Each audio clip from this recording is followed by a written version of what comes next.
brother Sam George. Okay. I wish some of the pronouncements are not being made on this public space, particularly on this platform, because we have about 4 days or 3 days to the elections. If you take Friday out of the equation. And we are looking at going for a very crucial elections where you want sober heads to prevail. You want people to go out there and vote their conscience and not be told that one allegation that has not been proven by any investigative body is being thrown out there to the public. My brother has said a lot of things, and the challenge is that he's not just a mere citizen. If an ordinary citizen sits somewhere to make those pronouncements, you would want to take it with a pinch of salt. But coming from a member of parliament, it carries a lot. And I think that some of these allegations that he spewed out this morning, he has to look at it again and perhaps take them back. There are some of the things that he said here, Randy, I think that it ought not to be done, including mentioning people's name.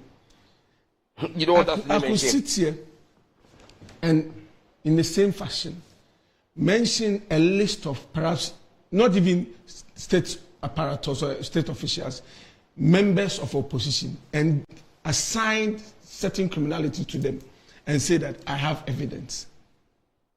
I could sit here and so by this time, so as A or B person, their cars, cargoes, loading weapons and other equipment into the person's house or warehouse. And once you ask me, do I have an evidence? So, because I'm a member of parliament, I receive information. Have you validated those information? One of the challenges that politicians do face in this country, particularly around this time, is being patronized by the citizenry. Sometimes people will give you information. If you do not fact check it, you end yourself in trouble. Even on this set, I'm sure, Doug, you can attest to the fact that you've received several messages when in the course of discussion, later on when you do some background check, you realize that those are false. But people are pushing those information to you.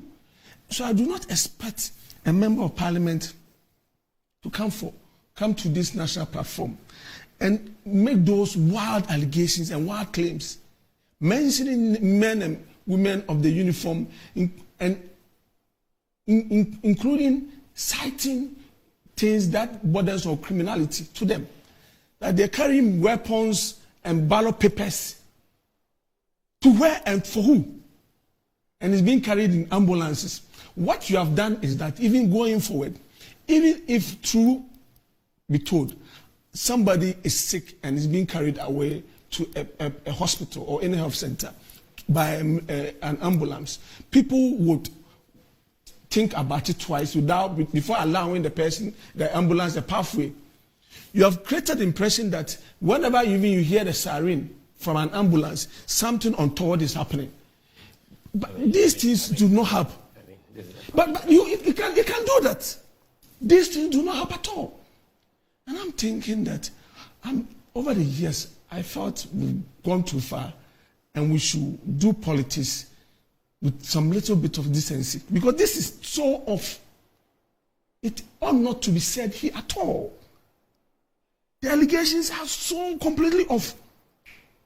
Use the appropriate platforms to address these issues. One, on the issues of members of the armed forces doing something you suspect to be illegal. Member of parliament, my brother, use the appropriate platform to deal with this issue, not sit on TV. Perhaps if you have even spoken to them, you would have gotten better information, and it is possible that the information you are getting from your alibis might not be the case. But we receive all kinds of information that turns out to be false. They shouldn't speak to me, they should speak to the country. They speak to which country?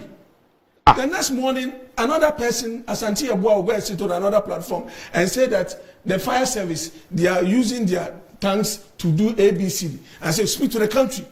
My brother Randy will sit here and say, oh, the police, they are doing ABCD, and go and talk to them, ask and provide the evidence that you have. No, they should speak to the country. What kind of chaotic environment do you want us to create in the run-up to the elections? I think that we've gone far. for these elections, on the 7th, the good people of this country will go and vote. We know that the NDC will lose the election.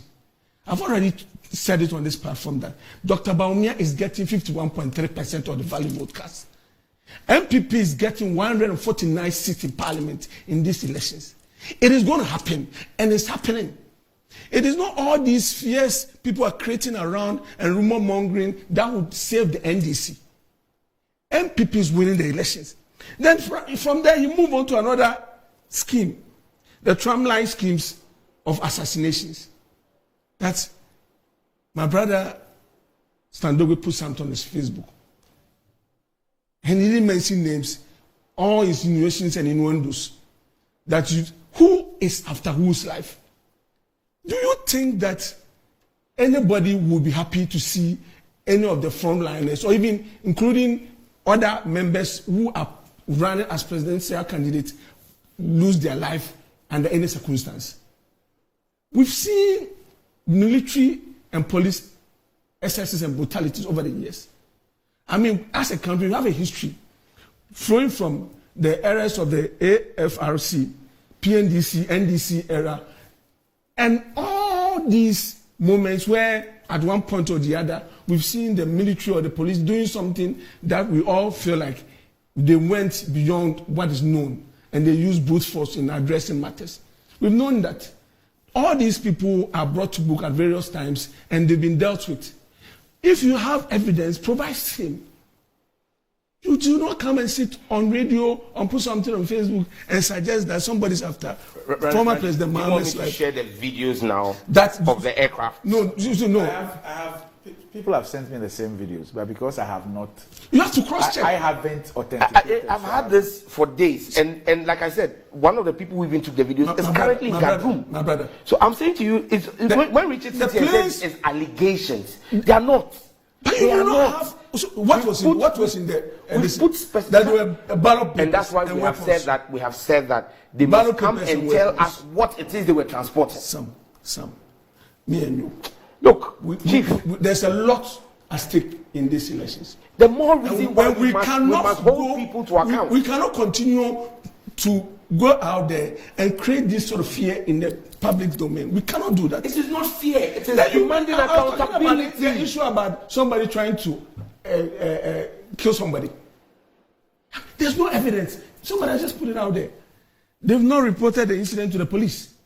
If indeed there's an iota of truth in that assertion, the first place to go to is to get to the police and report same to them, so that they will conduct investigation about your suspicion that somebody is after the life of the former president.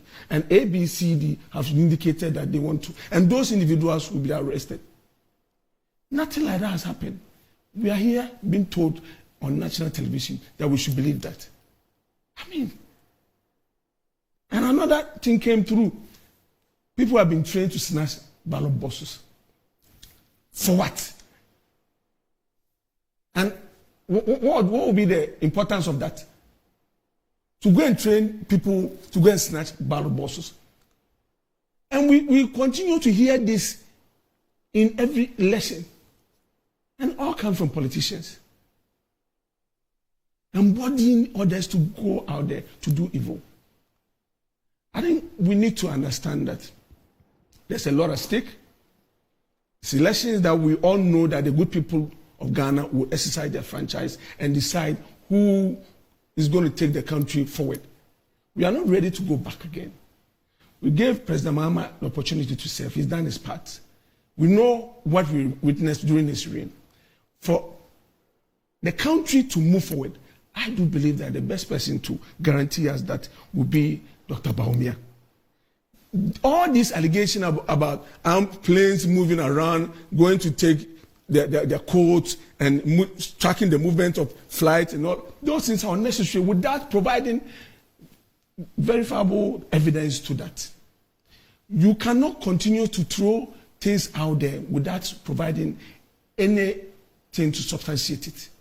And I think that we need to move away from that and let the people know. Let your message win you an election. If you think that you can do better, provide solid message to the people. Let the people decide based on that. Do not excite your base. At every point in time, it does appear that our brothers from the NDC, their communications seem to excite their base. It's either attacking the integrity of the various security agencies or individual men in uniform. All these things are not helpful. We should move away from that. I mean, it's unnecessary.